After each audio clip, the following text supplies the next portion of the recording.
Hello and welcome to episode 229 of Page One, the Writers Podcast. I'm Tarek. I'm Marco, and thanks for joining us on the podcast where we like to speak to writers of all kinds about their writing careers, find out how they got into the industry and try and get as many hints and tips from them as possible. And obviously we have a huge back catalogue of guests. This week, this is the second episode being released this week. We've got so many guests, we can't do one episode. Spilling out of the barrel. Exactly. All over the floor. So we released a great episode with Jane Johnson, really interesting episode from a sort of publishing point of view as well. Yeah, she's a huge editor and founded the Voyager imprint. So please do listen to that episode if you didn't already. But we have another brilliant guest this week. Yes, indeed. This week we're chatting with the wonderful Fiona Cummins, who's had a very interesting way in, as so many folk have. She began as a journalist, spent 12 years at the Daily Mirror, learned a lot about writing quickly, deadlines, all that kind of stuff, which you can transfer, I think, into the day job as a writer. And she was a showbiz correspondent, which means this week we have a very good number of celebrity gossip stories, which are always quite fun. Another George Clooney anecdote. I'm sure we've had some other did. George That's Clooney our second anecdotes. one. You're right. Yeah. It was an author Someone's who neighbour. lived near him. Yeah, that's right. Yeah. Did you not see him walking in, or did her dog run into his house? Yeah, it was something like that. I forgot that was now. Yeah, I can't I remember think he saved who her it was. dog or something. But Yeah, I'm gonna embellish that in my head now. I think he was cooking her dog, and she but Before we get sued, that's what I said. But it's a very fun chat, and our latest novel is Some of Us Are Liars, which is out yesterday at time of release of this episode, so it's the 19th of June, so it's out now. Go and pick it up. It's an excellent read. Unless you're watching this on Patreon, in which case it's out in a couple of days. Oh yeah, just to confuse matters. No, but yeah, it is out around the time of release of this episode, and we talked to her about writing those sort of dark books like yourself, Tarek. I love a dark book. And she, for our Patreon, actually, I mentioned it there. We do have a Patreon. You can support the podcast, but Patreon viewers also get a little bit of bonus stuff with our guests, and she talks about 5 books that influenced her, and you can see when she, if you tune into that one, if you join and tune into that one, the influence of sort of serial killer books and things like that has heavily influenced her own writing as well. So yeah, it's a really fun and interesting chat. So we'll get into it in a moment.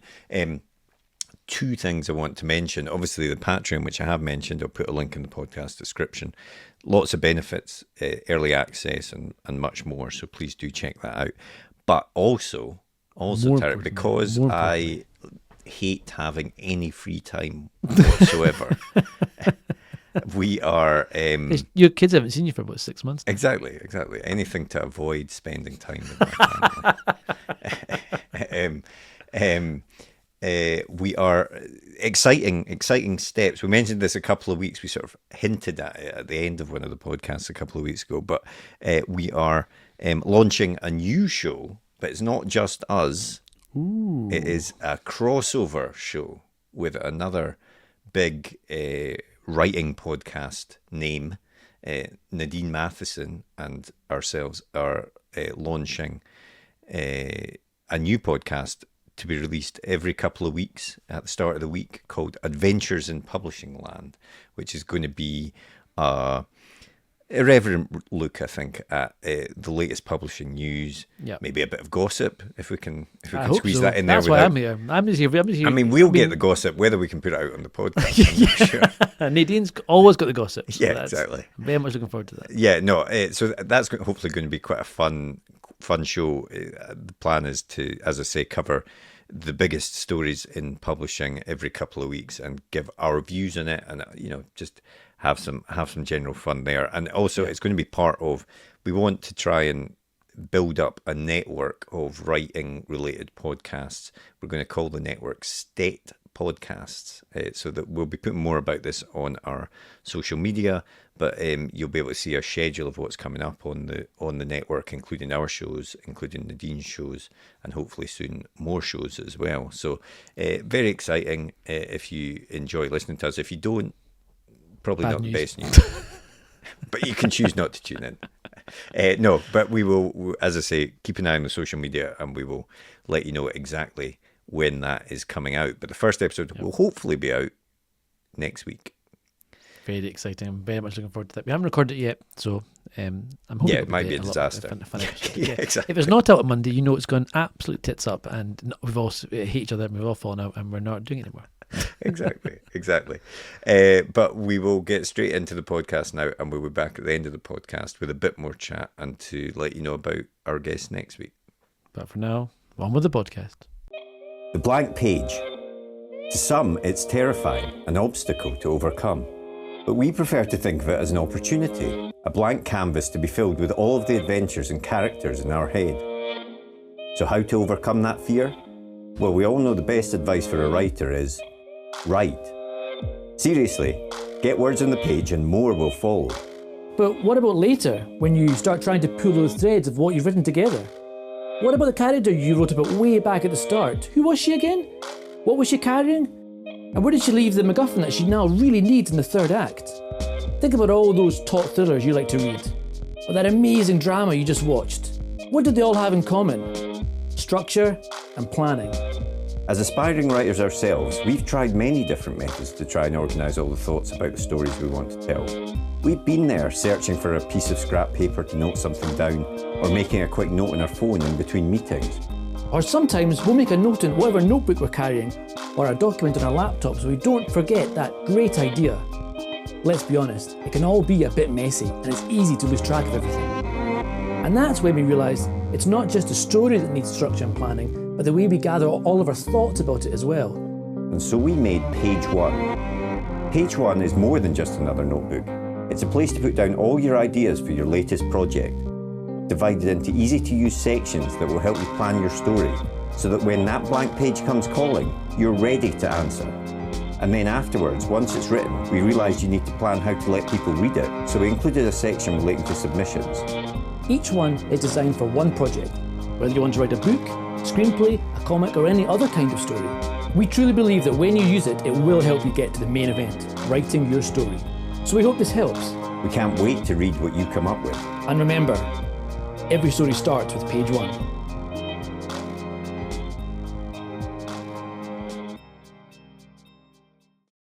Did you always want to be a writer? No, I don't think I did. I was a journalist before I became a writer, and I don't think I even considered writing as a career. It didn't occur to me that you could make up stories and that somebody would pay you for those stories. It literally didn't cross my mind. So I loved to write, but I didn't ever think about being able to sell books, or I just wrote for my own pleasure, really. And a lot of very bad poetry, I think, and the occasional song. But given that I can't sing, even though I have alternate dreams of being a rock star, I failed in that quest. And I wanted to be an actor, and I decided that when it was coming to kind of make career choices, that I had more chance of being a journalist than I did of becoming an actor. And so that's what I went for.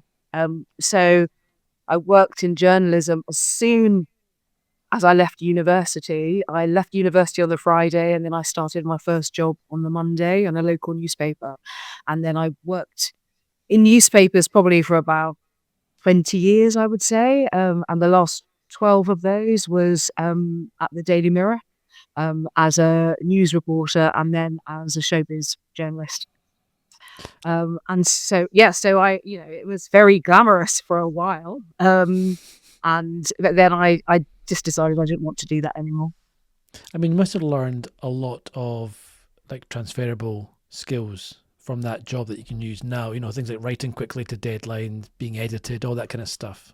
Oh, absolutely. And my agent always says that she loves having authors who were journalists because you can take edits. You're happy to have your work critiqued. You know that it's all about making it better. You are really good about deadlines. I remember having to deliver, I think it might have been my second book, and saying to my agent, Sophie, I think I'm going to be a day late. And she was like, no. I have an author who is 5 years late. So a day is okay.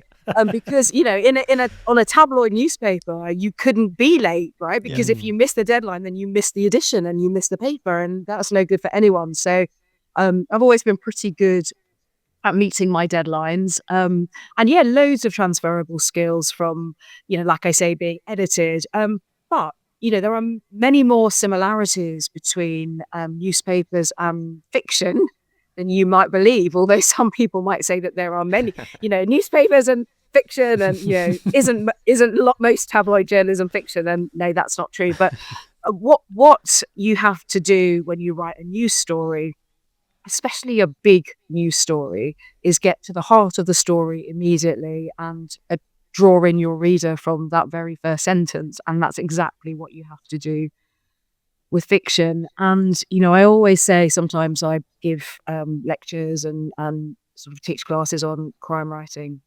And I think it's really interesting the way that, in newspapers, you might think about a story. And one of the examples I used is when there was, or there was a terrorist attack, and you might switch on the radio and listen to the news at home and hear that, I don't know, 3 people have been killed, and you think, well, that's awful, that's really sad, and then you go about your day. And then later on, you switch the news on again, and then you hear that, one of those was a mother on the way to collect her child from school.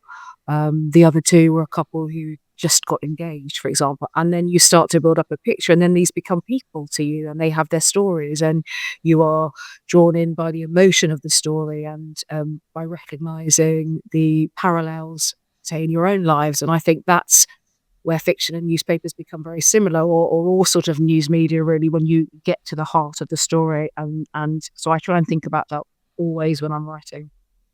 And when you were working as a journalist as well, you another skill, I guess, that it would have given you, or another benefit to the job, is that you're meeting all sorts of different people. You are observing a lot of things, and that's something that all authors need to do, really, I think, to even subconsciously gather all this information so that they can then bring this and make their books feel more real, I think. I think you absolutely have to have an eye for detail as a writer, because it's often those things that bring the story to life. And all of us, you're both writers, we have a different eye, and we look at the world through a different prism, I suppose. And so that's what we bring to our stories. I had circumstances where I remember going to a big rail disaster, and you stand there and you think it's going to be quiet, and actually all you could hear was mobile phones ringing in the wreckage, because people were trying to get hold of people to see if they were safe. Or I remember going into the home of a mother whose daughter had been abducted, and sitting there and talking to her. And that kind of raw emotion brings you up close to these kind of stories. And it's really important to me. I've always felt quite strongly about this, that I don't want to write about, I know lots of authors do this, and it's no shade on them at all. This is a very personal choice. But for me, I don't like to write about real life crime, because often you may have relatives who are still alive, especially crimes that happened, relatively recently, or in our sort of contemporary history, I suppose, because I would hate for someone to stumble across a story and think it had been handled clumsily, or you're using it for entertainment or for a way to make money. And so for me, I've always steered away from that.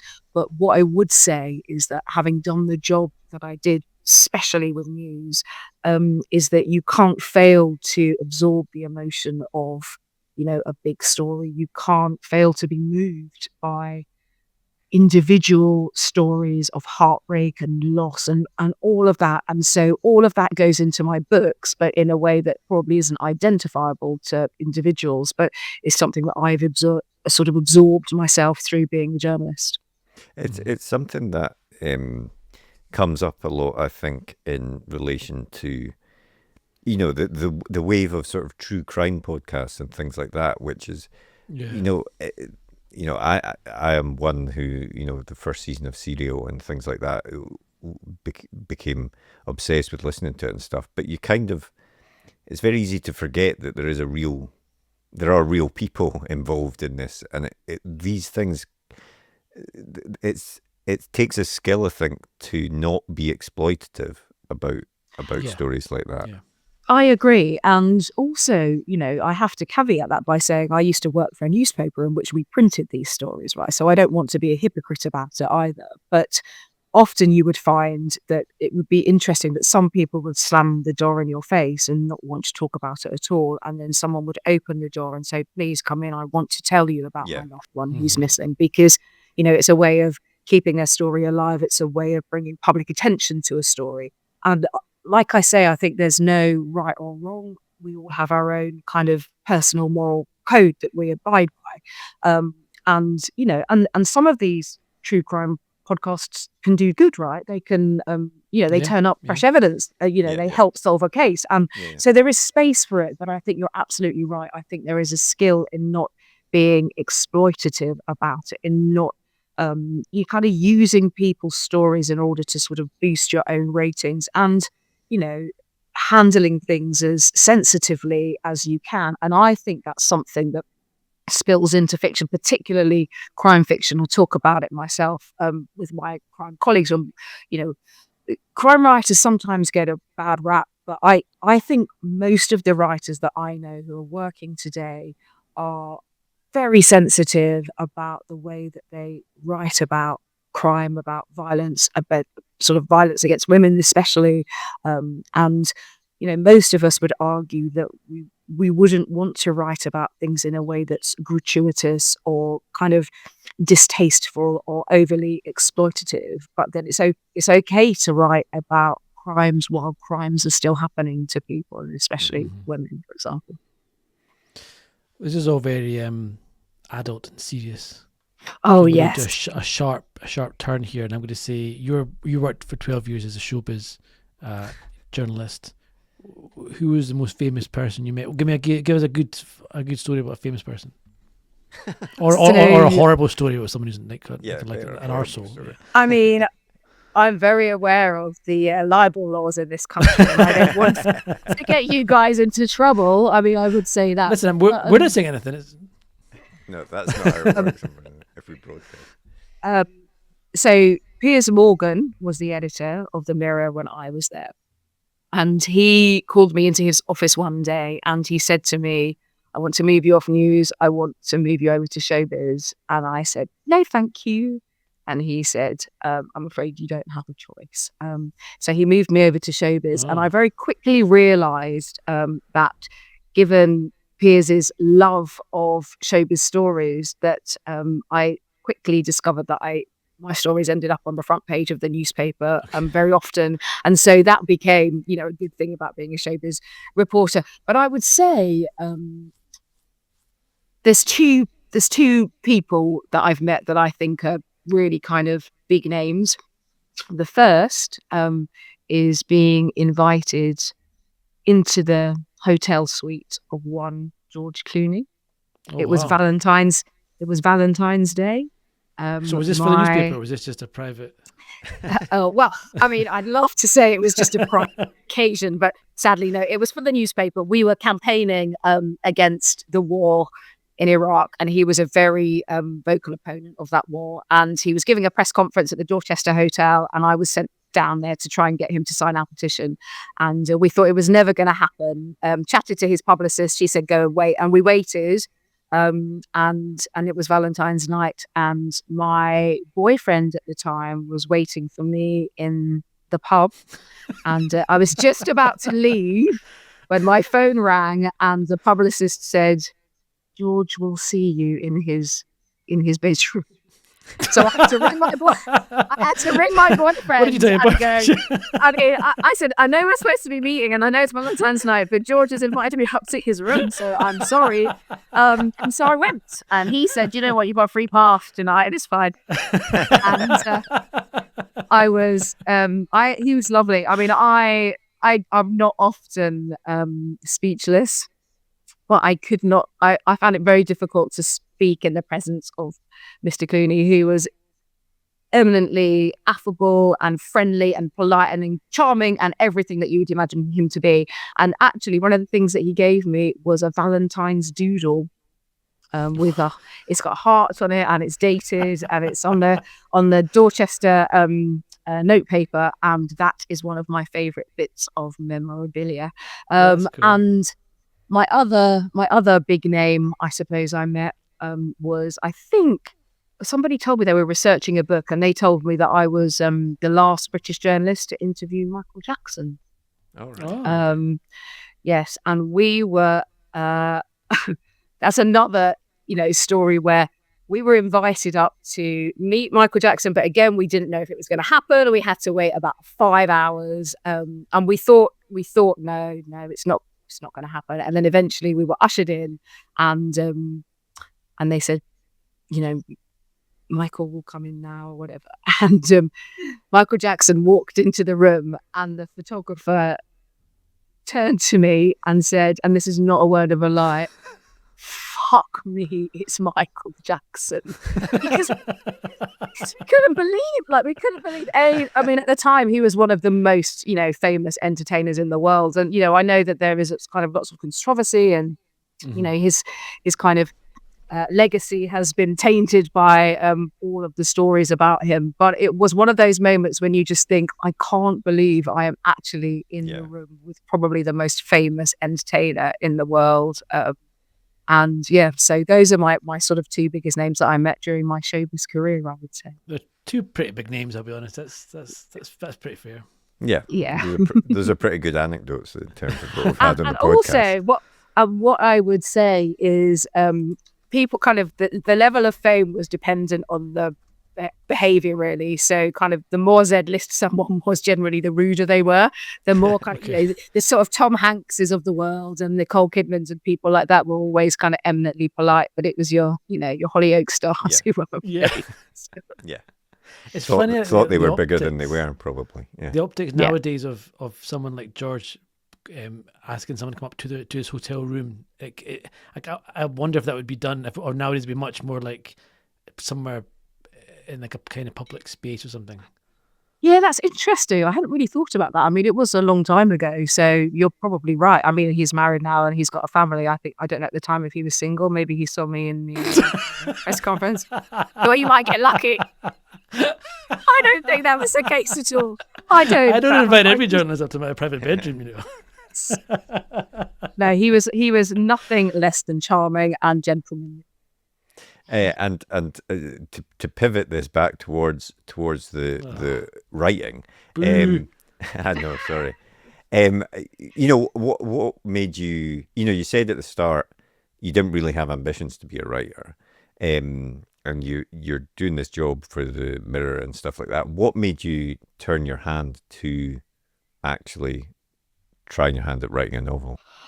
There's a couple of things, really. So, firstly, I fell out of love with being a journalist. I fell out of love with writing the kinds of stories that would end up in a tabloid newspaper. I didn't want to. I stopped. They felt intrusive, and because if we're honest, showbiz at that time, I think things have changed quite a lot now. But showbiz stories were,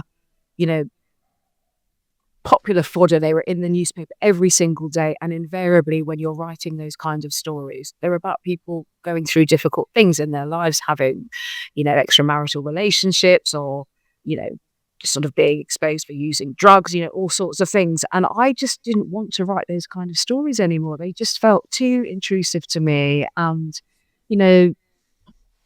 things would be there would be a hypocrisy. How can you kind of judge? How can you judge people for doing things that, the newspaper industry was rife with, people having affairs, and, I'm sure people used drugs and, all of that sort of stuff. So I didn't really enjoy that element of it. And then two things really happened. My brother's wife, my sister-in-law, became desperately, desperately ill. She was diagnosed with stage 4 lymphoma. She was given 20 to 30% chance of survival, and they had just had a baby, a tiny baby. And at the same time, I just had my second child, and And then my older child, who was not yet 2 at that time, also became desperately, desperately ill. So these two things happened at exactly the same time. And my poor parents, my mum was in hospital with my brother and his wife at one side of London, and my dad was with me and my family at the other side of London. And I just had kind of this moment of epiphany where I thought, nothing is promised. We don't know what tomorrow is going to bring. And we owe it to ourselves, if we can, to do the things that make us happy. And I would not, by the way, if there are any, writers out there who are thinking about it, I would not do what I did, which was quit my job in a fit of high emotion without any plan for the future. But I thought, right, I'm not going to, I was on maternity leave. I thought, I'm just not going to go back. And then I thought, so I freelanced for a bit. And then while I was freelancing, I decided to, I turned on the radio, and there was a guy called S.J. Watson. He wrote a book called Before I Go to Sleep. I'm sure your listeners have heard of that. And he had just done the Faber Academy Writing course and sounded good.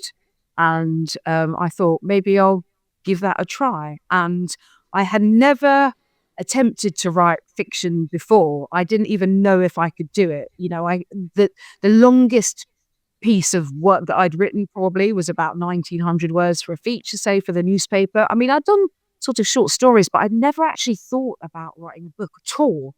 And I thought, I'm going to give this a go. So I sent off my application and I got accepted onto the course. And by this stage, just to clarify, my brother's wife and my son were both, much better. And so I thought, I'll give it a go. And so I went along to the Faber Academy. And then I started writing what would become my debut novel, Rattle, while I was doing that 6-month course. So these, because we've chatted to a few folk before. We've done, like, there's the Curtis Brown creative course, I know of, and is the Faber one, is that kind of similar? Like you work on one piece of work for the entire course, and you kind of... Yes. So this one was 6 months. It was called Writing a Novel, and it was kind of, it took you through the mechanics of everything really that you needed to know. I'm not somebody who thinks that you have to do a creative writing course in order to be published. And I don't want people to think that, because they can be expensive. This was expensive.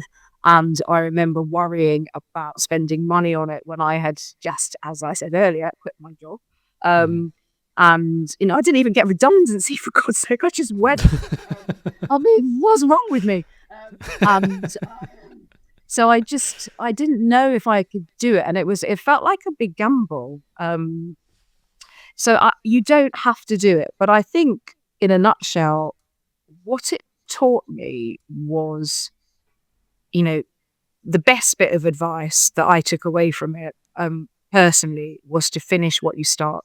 Because you can start a piece of fiction and you can get seduced by another idea. You can hit that 20. I mean, we talk about it, a bit like runners when they're running a marathon and they hit the wall, and, writers hit that wall at about 20, 30,000 words, and you think, this is rubbish. I'm going to ditch it. I like this idea better. But actually, you don't know what you've got until you finished it. And it was a really good piece of advice. I mean, I would kind of caveat that by saying, when you come up with an idea for writing, you have to really interrogate that idea and make sure it has got enough meat on the bone to be a full-length novel before you commit to it, because it is easy to run out of steam, or you've sort of told your story in the first, 25,000 words. So you don't want to do that. But once you've done that, once you've settled on an idea, you've settled on that idea because it's a good idea. And so you just get to the end, because it's so silly. But when I started writing, I kept polishing my first chapter. I couldn't get beyond my first chapter. I kept thinking, it's got to be perfect. It's got to be perfect. And what I've now realized, with much more experience behind me, is that, the ending of your book often informs the beginning. You can deepen character. You can fill plot holes. You can patch up structure. You can do everything to your book when it's on the page, but you can't do that if you haven't written it.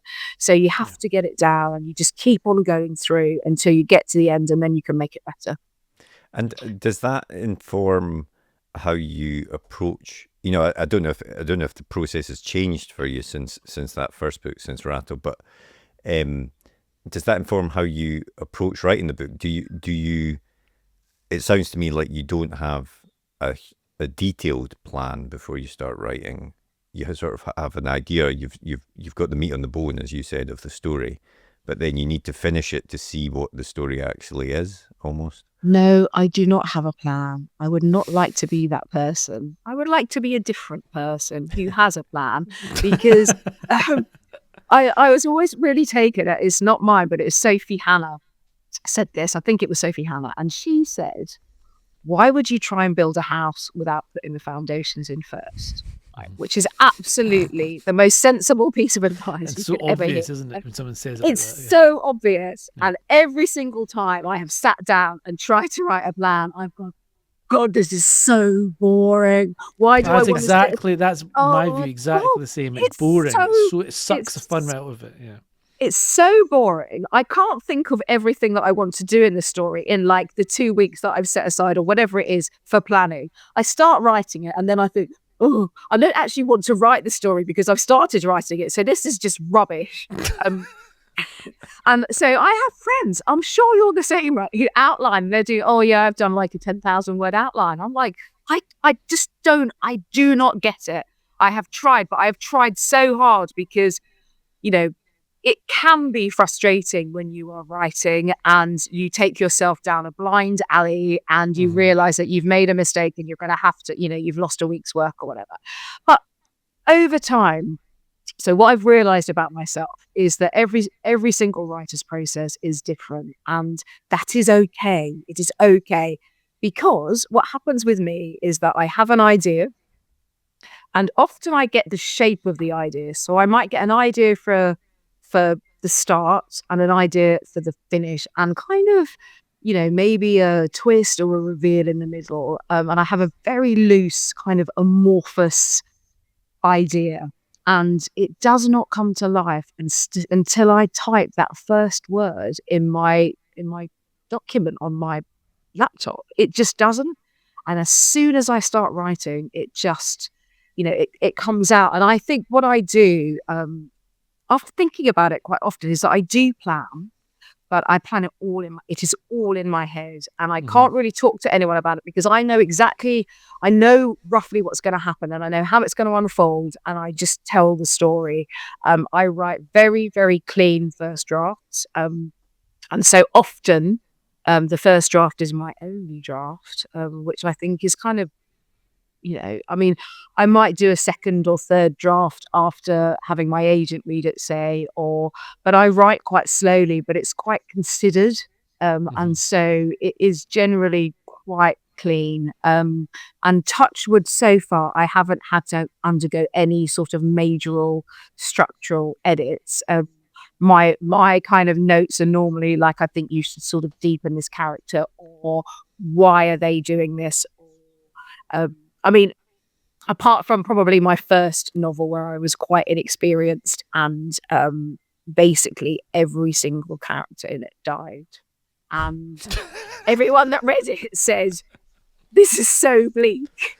You need to have some light. And I was like, no, everyone can die. And then over time, I've realized the value of that chink of light, or a redemption, or some fragment of hope in there somewhere. I do write quite dark stories, but I recognize that we all need a little bit of light and hope in our lives too. It's interesting though that the guests that we've spoken to before that don't plan tend to say almost like the first draft is almost like their plan in a way. They'll get the first draft done, they'll see the thing more clearly, and then obviously revise it and tidy it up. But it's interesting that you don't plan and you have the clean first draft it sounds like the the other dream, end. The dream exactly. scenario It sounds here. like the perfect thing. But I think, do you know what you asked earlier about journalism, right? And the transferable skills. And I think really, if you think about it, I was working on and off as a journalist for 20 odd years. And so what you do is you learn to kind of mold words into the shape that you want them to go, whether that's for a short, punchy story, or a caption, a picture caption, or a more in-depth feature. So you're used to the rhythm of writing. And, I was a kind of, voracious reader. I am a big reader, but in my sort of, when I was a kid and growing up, I devoured books. And I think you kind of absorb all of that as well. And I think, talking about kind of when we were talking about creative writing courses and things, is that I think there are lots of things that can be taught. I think you can sort of teach people, sort of mechanics in a way of deepening character and, beats of a story and all of that sort of stuff. But the thing that I don't think that you can teach is instinct and a storyteller's instinct. I think you either have that or you don't have that. And I think it probably can be learned. You learn it through reading all the time, what works. I mean, when you need to take a breath in a story, when you need to, up the ante with the action and there needs to be pace, that the sort of light and shade of writing all the time. And I think you learn that through being a reader yourself, what works and what doesn't. So you have to sort of really trust your instincts as well, I think. Yeah. I read an interview with you online, and you had a really interesting quote in it that was about kind of what you're saying there about like the talent that folk have and how talent's one thing, but then you've on the other side of the coin is things like tenacity, persistence, etc. And that can be just as important as having that kind of that skill as a writer. And is that something you still think is true? I think it is 100% true, and I think actually the further I go into my career, the truer I think it becomes, because what happens if you are, you can apply it through the whole spectrum of publishing, right? What happens if, when you send out that manuscript for the first time, that you get rejections, you get multiple rejections, all the time. But that's not just when you're starting out, and I think lots of the writers that I love or who are very successful today have been going for a long time. And often people don't get their big breakout novel until their 8th book, till their 10th. It takes time to build a following. It takes time to find your groove, to find your voice. It takes time to build your profile. And, the only person who is in control of this really, I suppose, is yourself. That you just, if you don't keep on trying, then you're out of the game completely. And that's not to say that I think that you should go on blindly. I think that if you are, an emerging writer who has tried and tried and tried lots of different things and you keep getting knockbacks and it is breaking your heart, then sometimes you need to take a rest from it and to regroup and think, is this for you? But even as I think more established writers who've been in it for a while, I mean, you both probably recognize this yourself. You can write a book that you love, and if it doesn't achieve the success that you were hoping for it can leave your heart feeling very bruised, right? It can, dent your confidence. It can be disappointing. But I take such great heart from the fact that lots of people have their breakout books later on in their career. And I remember chatting to the sales director at my publisher about this.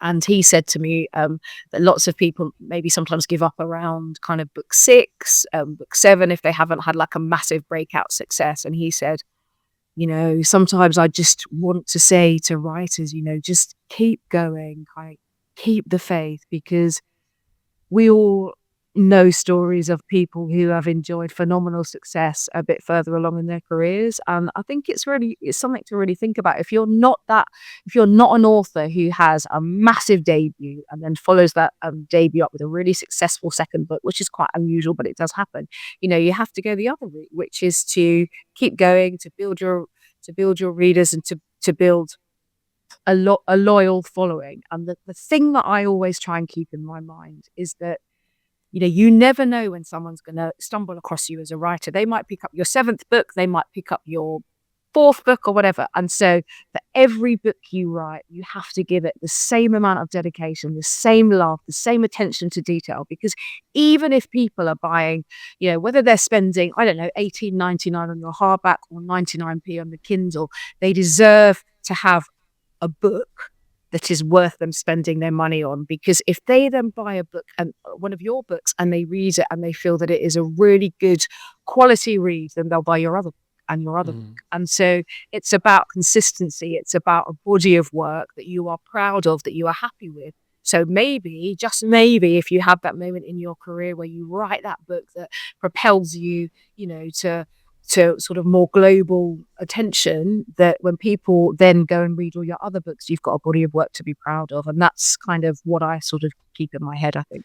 Yeah, there's an element of, clearly in publishing and writing and success, there is an element of luck, an element of serendipity and timing about things coming out at the right time and things like that. But at the same time, what is clear from what you've just said and from what others have said as well is that persistence and is key as well. And you can almost not make your own luck exactly, but you need to be in the game to stand a chance of it, and you need to keep going at it if you want. If it's something like you say, everyone will have their own, has to judge for themselves if it is something that they want to keep doing. Yeah. But and I mean, there are very few of us. I mean, some people are lucky enough, that they don't need to work. I need to work. Like, this is my day job. It needs to earn me enough money to support me so I can pay my bills, so I can pay my mortgage, all of that sort of stuff. It's not, some people,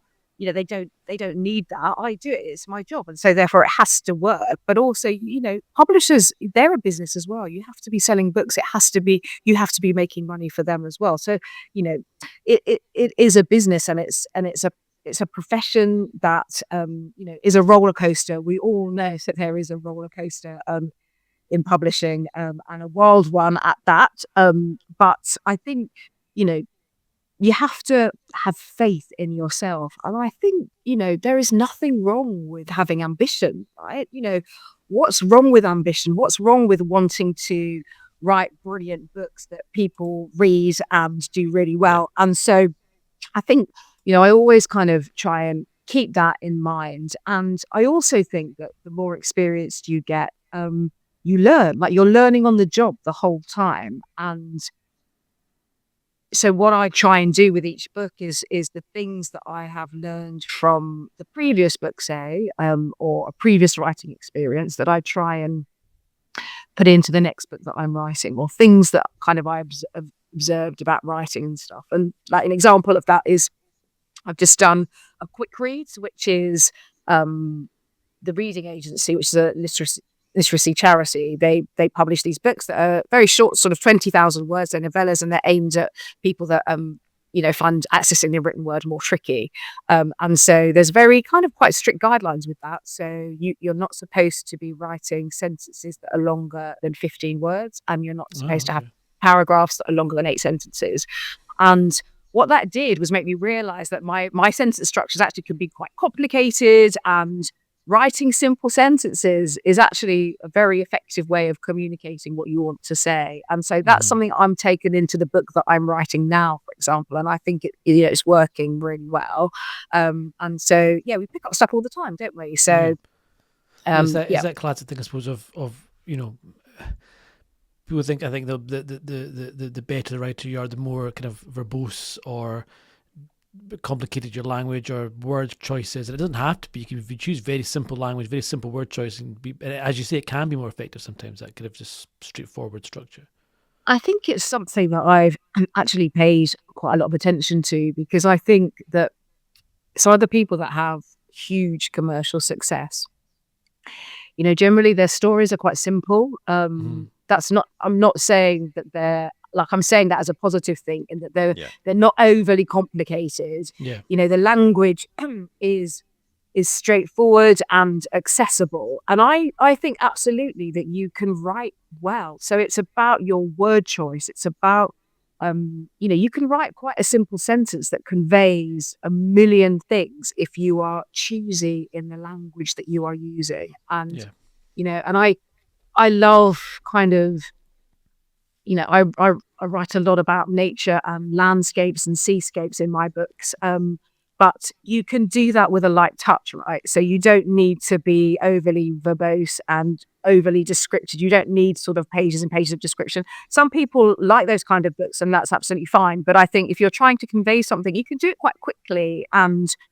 quite simply. So it's kind of, I've been thinking about that a lot, actually, about clarity of idea and concept, and the way that you write that, because I think I have a tendency to overwrite. Maybe sometimes I'm trying to pull that back within myself.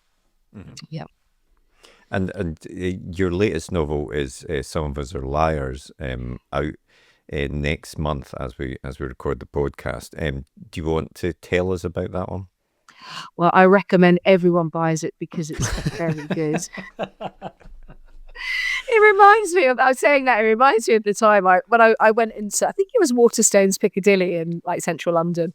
And it was my first time I had a book out, and I was so excited. It was like publication day or something.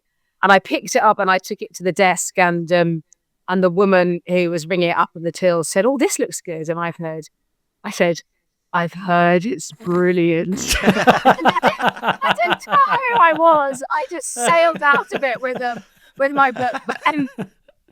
I have a copy here. I like the tagline on the back, it says, "She must face justice. As her sister, it kills me to say it. As his mother, I demand it." And it's about three sisters. I was exploring the relationship between a really tight-knit family, and what I wanted to look at is what would happen if something devastating happened within that sort of family community, and a terrible accident befalls my main character, I suppose, Jen Miller, her son, while he's in the care of her sister. And I was kind of inspired a bit by, those stories, those awful, awful stories you hear about. It happens a lot in America about parents who leave their children, say, in the back of the car. They just forget about them on a baking hot day. Or, an accident, a moment kind of inattention can have like sort of tragic consequences. And I wanted to explore what the impact of that would be on a really tight-knit family, and whether they could come back from that, I suppose. So I had great fun writing it because I have there's an actor in it called Winter Kellaway, who is an Emmy award-winning actor. And so I was enjoying sort of drawing on some of my showbiz knowledge for that. Is he based directly on George? So that was really good fun to write it. And I like it. Someone described it as Lisa Jewell meets Jodie Picoult in this heart-wrenching story of betrayal and deception in the aftermath of family tragedy. So I think that's kind of a good way to describe it, really. Nice. Excellent. And that's out 19th of June. Very yes. exciting. And looking at your kind of, your back catalogue of books, you've written 7 books now. And I think 7 books you've written now in some short stories and shorter novels and stuff. And, 2023, All of Us Are Broken was your last book that came out that was shortlisted for Theakston's Book of the Year at Harrogate in 2023. What sort of impact does something like that have on your career, on book sales and future books and deals, etc.? Well, Tarek, actually, I think All of Us Are Broken should have been shortlisted because that is my best book, I think. But it wasn't actually that one. It was Into the Dark, which is the one. Oh, it's Into the Dark. Sorry, I've got the one written down here. And no, it's all good. I think all my books should be shortlisted. I'm saying that with my tongue firmly in my cheek. Do you want me to be really brutally honest? When I found out that I had been longlisted and then shortlisted for that award, I cried my little eyes out because it felt like a validation, I suppose. And I think, things like that. I mean, I don't know what your views are on awards and things. I mean, they're so subjective, aren't they? And everyone says, "Oh, awards don't mean anything until you win one." Right? Yeah. That's right.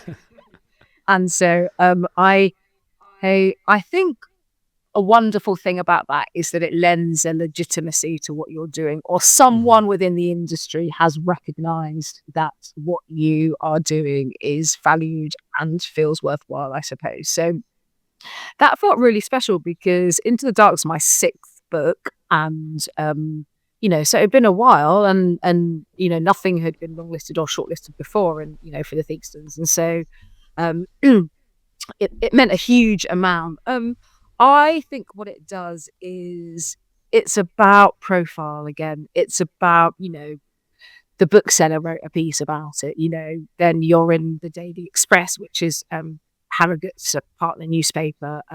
You know, you go into Waterstones and they have a special table, and it's about, because it's that thing about, little by little, inch by inch, you want people to know who you are. And so, the absolute dream for me is for readers to say, oh, Fiona Cummins has got a new book coming out. I'm going to pre-order that without even reading a blurb, because I know I love her books and her writing. Yeah. And that's the sort of dream. And you just want that on like a much bigger scale, a global scale, please. That would be great.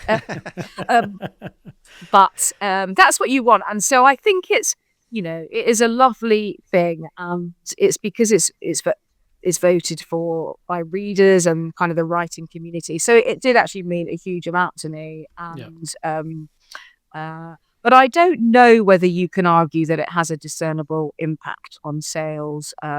Really, I'm not sure. I don't think, there's a few things that can help boost your sales, I think. I'm not sure if that does. Maybe it did. I don't know. I think, was it Graham McRae Burnett we had on Tarek, that when he was nominated for the Booker, he says that it was night and day. Like, he was basically selling hardly any copies, and then suddenly it just was everywhere, sort of a thing. So I think these awards can have.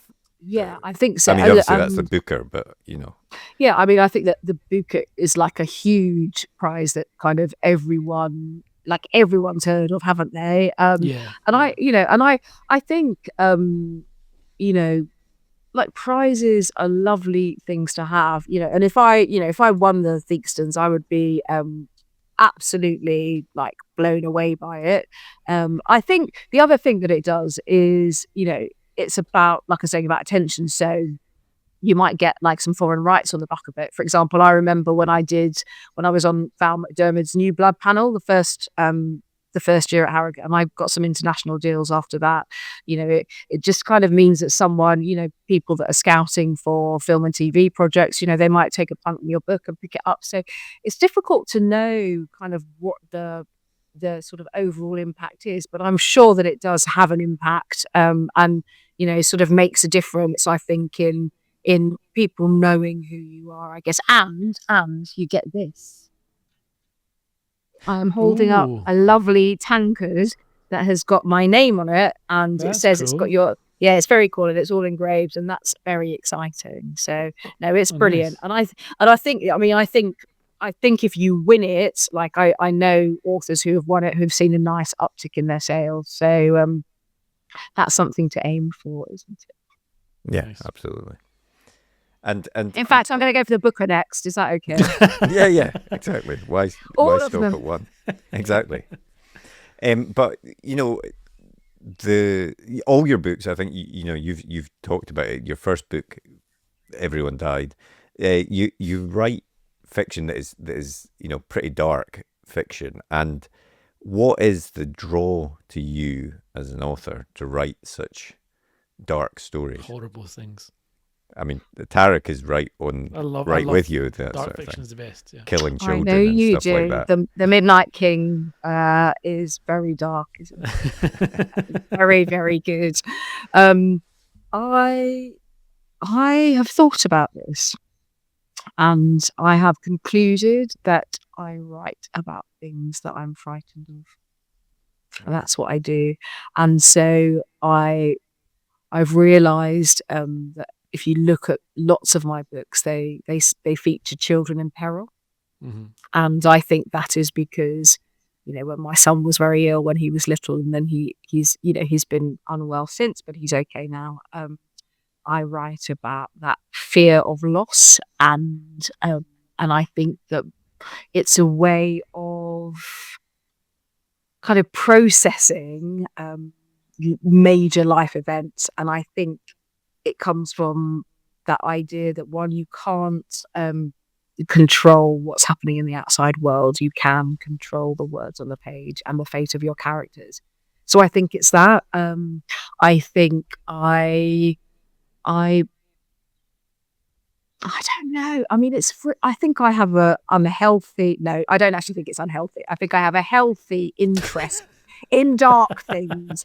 Like so I'm interested in, like I was saying, kind of, I don't know, the natural world, and so you'll often find, I don't know, there's birds and insects and kind of creepy. There's in All of Us Are Broken, there are kind of bees feature in that. And I think I like to interrogate what might, the what might happen if kind of thing.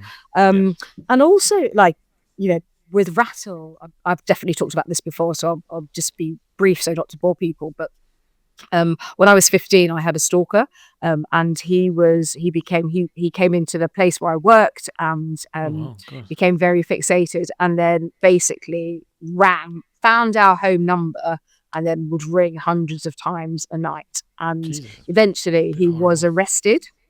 And he was a merchant banker who worked in London. And when I wrote Rattle, the antagonist in that, the collector, he's a kind of very smartly dressed man. He wears a pinstripe suit. He has shiny shoes, and I think that came from that teen fear of that. Even though I hadn't thought about it for, I don't know, like 30 years, no less. Something like that must like just 25 years, yeah. Right? Just well, I think, and I absolutely thought that I had processed all of that, and it didn't cause me any long-term trauma. And then up popped this character in this book that I'd written, and I think lots of writers do that. You use kind of writing as a way to, I don't know, like process things that happen to us. I mean, that's right. Yeah, I think so. And I was always the one that was like imagining when I joined the NCT after having my children, and I was always the one that would say, have you read this terrible story about this child? Or have you? And I was so like, somebody said to me, why do you always talk about death? And I was like, I don't know. I'm just quite interested in it. It's like a kind of coping mechanism, right? Like a kind of therapy almost. You're just like processing stuff and you're getting out your system. I think so, because what does everyone say about crime writers? That we're generally quite happy-go-lucky bunch, aren't we? Yeah. Buy each other a pint in the bar, have a laugh, do a bit of karaoke. Yeah, exactly. Yes, Derek. I say that because we have done some karaoke together, haven't we? And just kind of like, I suppose it's healthy in a way. Well, that's what I like to think. It's the romance writers you have to watch out for. That's what they say. I couldn't possibly comment, although I do think that lots of the romance writers that I know actually are really, really nice. But I think, and I think dark, it's important to explore kind of dark stuff in fiction, I think, because it happens and it exists. And we were talking about it earlier, but I do sort of wrestle. I have this kind of constant wrestle with my conscience in a way about this, about writing about dark and terrible things for entertainment purposes. And I don't know that there is an answer. I haven't really reached an answer for myself yet on that. But I suppose what I try and do is write fiction that keeps people turning a page, I suppose. And, I'm not professing to be a brain surgeon or anything like that, but I think books can help people who perhaps suffer, who don't like to say necessarily who suffer from social anxiety, or who books can be, and books can be your friends, like books have supported me through dark times in my life or lonely times in my life. And I think, books can do an amazing thing. So, and the crime fiction genre is, so well supported, isn't it? Although, you have to watch out about with romantasy. It's coming up behind them. Well, I think it's overtaken us actually at the moment, hasn't it? Maybe we need some kind of crime fantasy, some kind of mashup. Maybe just romance, just inject into anything. It gives it a bit of a boost, perhaps. So are we going to have like serial killers having sex with fairies and like spicy goblin murderers and stuff? Spicy goblin murderers. I think that is 100% going to be the next trend that we're going to see coming down. Heard it here first. I mean, actually, where do you, I suppose people just write the types of books that they they want to write it sometimes isn't more complicated than that in a way, the stories that come to them. But, obviously there's a big thing of cozy crime at the moment, which is, you know, not that sort of dark crime, that sort of noir crime. But, why crime seems to be a genre that can hold so many different types of stories and from the sort of the lightest of cozy crime type stuff to the darkest noir twisted sort of stories, and there's an audience, it seems, across that spectrum in crime, which in terms of genres seems to hold wider than other genres and stuff like that. You have a lot more scope in crime to go the direction that you as a writer want to go, I think. I think that's true. And I think it's because crime stories are relatable stories. Because I think whether you are exploring fiction set in, I don't know, a quaint little town with its church and, the murder in the tea room, to an extremely violent, brutal, serial killer thriller, say, is that, all of us in some capacity in our lives have been touched by crime in some way. And whether or not it is somebody that we know, our own personal experiences, or even if, you are a news junkie like myself and, you see the world that we live in, I think crime stories are hugely relatable stories, and we can see ourselves in those stories. And some people prefer the gentler look at that, and some people prefer the kind of, more brutal look at that. And I think one of the reasons is, and, I was talking about it earlier when I was talking about the original version of Rattle, in which every single character died, is that actually in a lot of crime fiction, in almost all, not all of it, but almost all of it, there is some kind of resolution. There is some kind of, the bad guy gets caught, or there is some element of hope for the future. And I think people respond very strongly to that.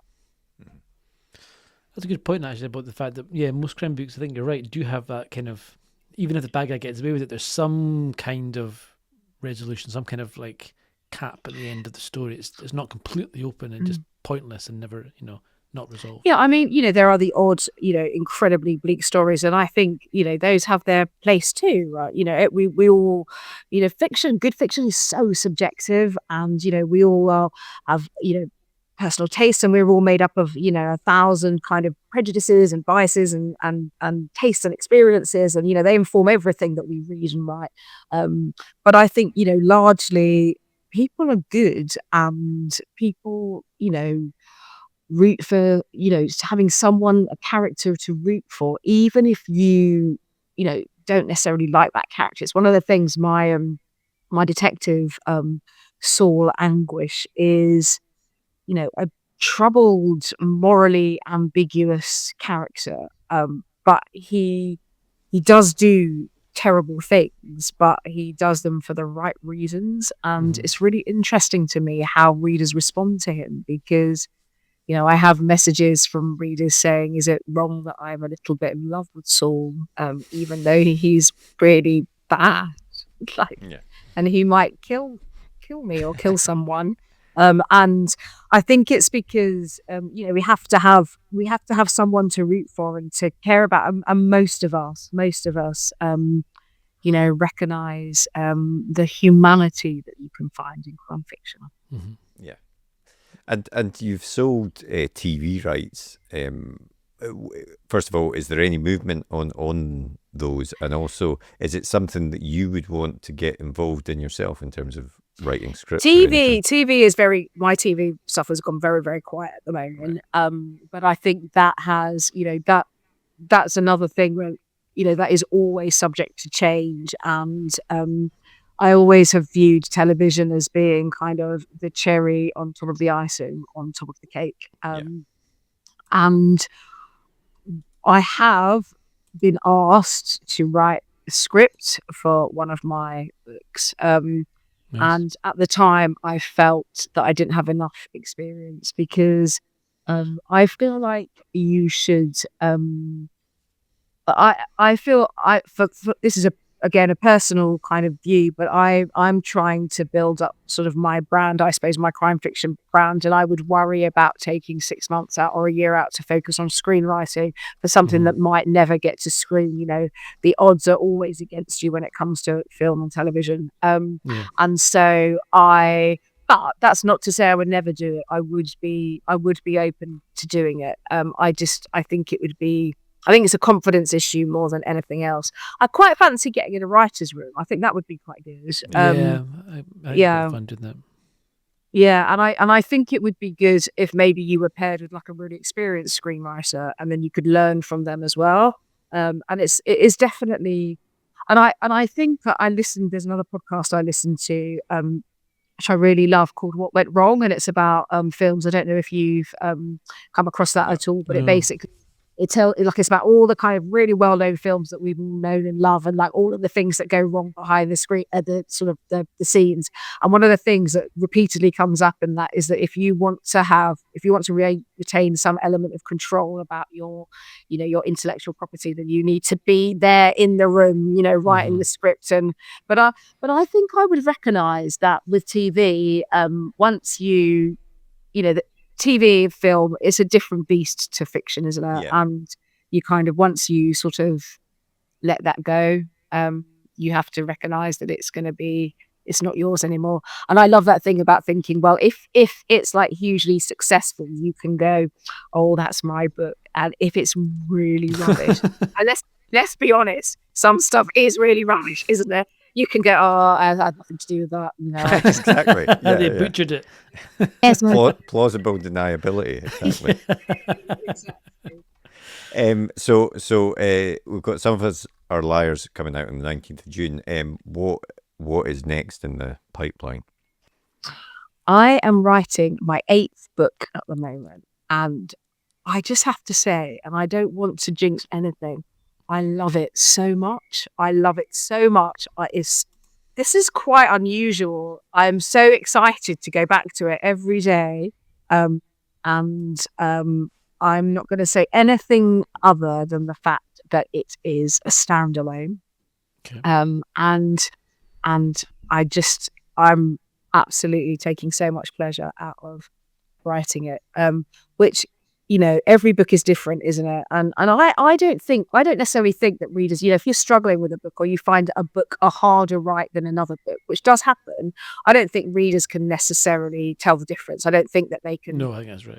I don't think they can see the kind of, the seams in what you're writing. Yeah. But as a writer, when you are writing something that you are absolutely loving writing, that doesn't happen every day. And so that is, that is a joy. So I'm not going to say too much more because I'm writing the white heat of it, and I'm How sure many you words are reckon you I've done about 30,000. Oh, nice. So you're past that kind of Yeah. danger zone a little bit. You're Well, I'm even worried about telling you this now because now tomorrow I'm going to go to it and think, this is really and I can't write it. I almost want jinxed it. Yeah. I almost want us to stop speaking about it because I don't want to be responsible for the change. I'm going to blame, if it all goes wrong, I'm going to message you both and say I'm holding you fully responsible and you need to finish it for me now. Thanks.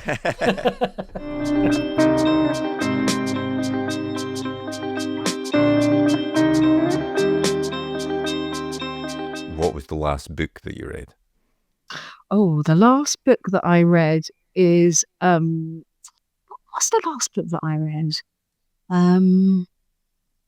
It was it's gone completely out of my head. Hang on, here it is. Hang on. To put the spot for. It's right next to me. Raised by the Serial Killer. That cheery piece of non-fiction. It's actually really, really good. It's by April Balasio, that's how you say it, and it's about discovering the truth about her father, and it's really good. So that's non-fiction. Right up my street. And I'm kind of, I haven't read any fiction for a little bit, because sometimes when I write my own, when I'm doing my own writing, I don't want to absorb, other people's work. I have read recently The Wasp Trap by Mark Edwards, which is coming out in July, and that was fab. I really enjoyed that. So Oh yeah, I've got a copy of that here. He's on a panel at bloody Scotland. I'm doing. Oh, this year, okay. so he's Yeah. sent his book to read. Oh, So I'll see I've you not there. started it yet. Oh, there's I'll karaoke see there as you well. On the, Yeah. on Oh, the night. absolutely. Yes. And what about the last film that you watched? Oh, well, I can answer this. I've gone back to 2008 and I am Okay. watching Taken with Liam Liam Neeson in it, Neeson. which I have never seen before. So I am actually watching that right now. In fact, I stopped it last night because I got really tired. So I'm halfway through. I've never seen it before, and I'm very much enjoying it. Yeah, Although I think I was going to say, I think it had mixed reviews, but I have to be brutally honest with you and say that you should never trust anything I say about anything, because I think everything that I see is brilliant, and I don't think I've got any critical faculties when it comes to watching films, because I generally enjoy everything. So yeah. Nice. I haven't seen that for years, but I remember enjoying it at the cinema. Although I remember thinking it was odd that Liam Neeson, this kind of 60-year-old man, was now this kind of action star. But Yes. I did Well, enjoy it very much. I want to do a whole 90s rewatch. So I want to watch The Hand That Rocks the Cradle. I want to watch Pacific Heights. I want to watch Basic Instinct. I want to watch Fate Attraction. I want to watch all those films again, because I think, there's something interesting in those. I want to see what I can learn from that kind of storytelling in those kind of films as well. Nice. And what about TV? What are you watching on TV at the moment? Well, I'm watching The Last of Us, the second series. Oh yeah. So good. But I think this is quite interesting, isn't it? Because when I watched the second episode, do you know what happens in the second episode? No Yes. spoilers. Yes. I've played the game, I so I will- know what happens. Yeah, Okay, right. Okay, so that's what I wanted to know. Is the second series following like the second version of the game? Because I've never played the game. So is Yeah, that the it's- actual it's story? Okay. Pretty close to it so far, from what I remember from playing the game. Yeah, so far it seems pretty close. So as somebody who writes very dark books with quite a lot of violence in them, I was surprised that I found the second episode almost too violent for my tastes. Okay.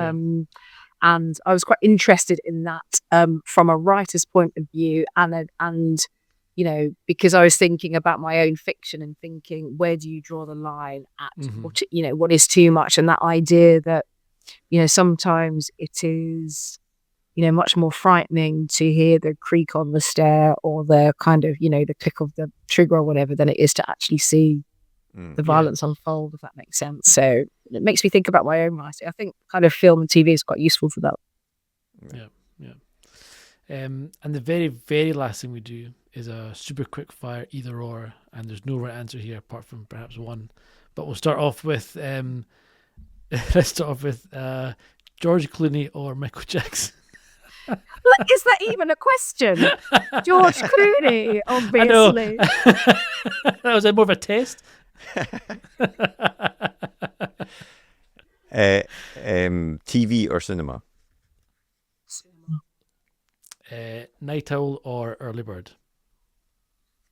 Both. I only get about 4 hours sleep a night. I'm a terrible insomniac. Music or no music when you're writing? Music. And the last one, paper book or ebook? Paper book. Incorrect answer, I'm afraid, in that one. Well, you think Correct it should answer be is ebook. No, I don't. I just have created this persona where I fight for ebooks because nobody ever picks ebooks, and I just feel quite sorry for ebooks. Well, so. okay, there is an argument for ebooks when you go on holiday, isn't there? No, this is what everyone does. Everyone gets told the wrong answer, and then they feel bad, and they try to justify, and they kind of like pivot a little bit and say, "Well, I love you. I do love ebooks actually," and it's okay. If you hate ebooks, it's fine. It's just Well, embrace I it. think ebooks is good for going on holiday because I honestly used to take 12 books in my suitcase and like 4 pairs of shoes and like about 6 lipsticks and then nothing else on my holiday. And so like Kindles have been brilliant for that, and they're also good for my aforementioned insomnia because when I can't sleep, I can read. Yes, Yeah. true. Excellent. Well, thanks very much for that. That was a really fun chat. That was so much fun. Oh, thank you for having me. I love you guys. I very much enjoyed that.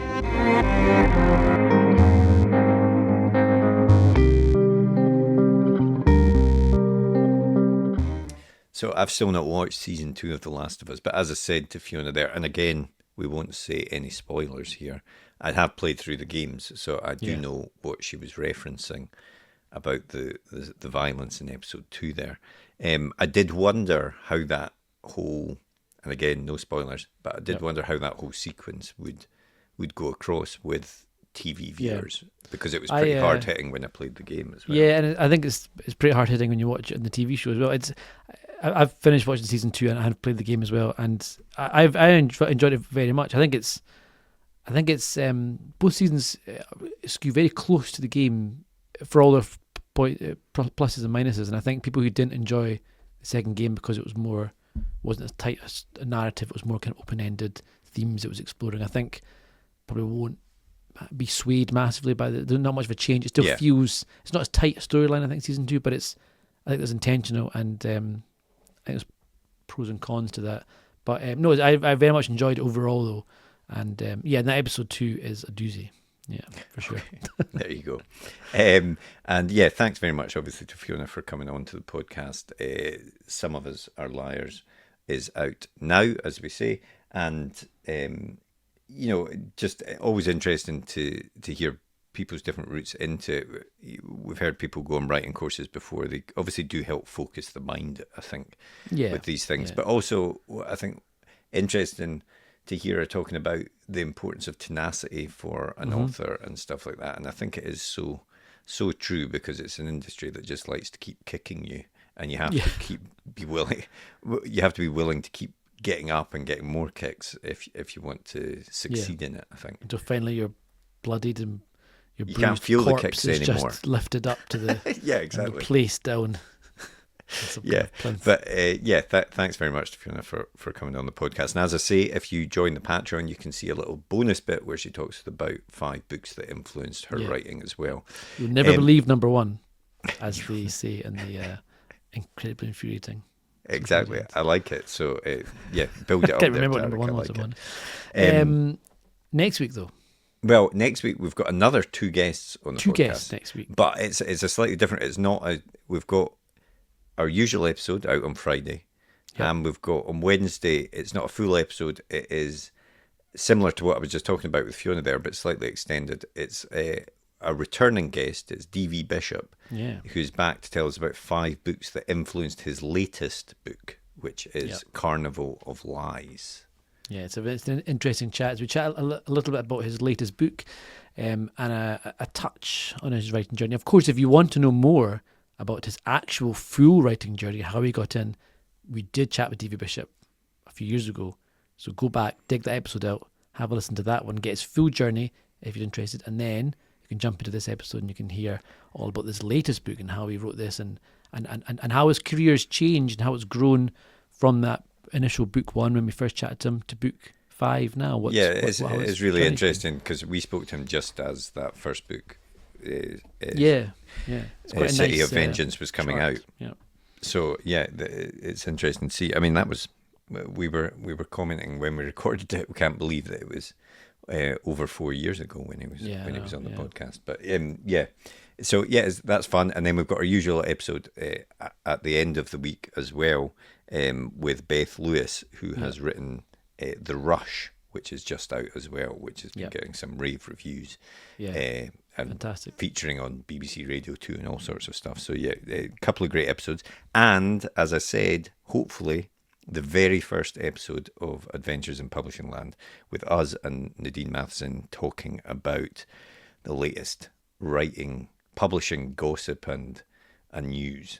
I hope people can clear their calendars next week. Exactly. A lot of us in New Year's. Exactly, which is what no one wants. But if you enjoyed today's episode, please do take the time to rate and reviews on your favourite podcast app, as that helps us to continue to get great guests on the podcast. And if you want to get in touch, you can always do so. Just drop us an email to podcast@writegear.co.uk, or find us on any of the usual social medias or YouTube. Just search for @UKPage1. Get in touch. But otherwise, have a great couple of days, I guess. We'll be back with one episode or another very, very soon. See you later. Well, we hope you enjoyed that episode. If you did, be sure to hit that thumbs up button and hit the subscribe button so you never miss an episode like these ones down here. And if you want to get in touch, you can do so by finding us on our social media platforms up here, or drop us a comment way down below there. But otherwise, thanks for listening and join us for the next episode. See you later.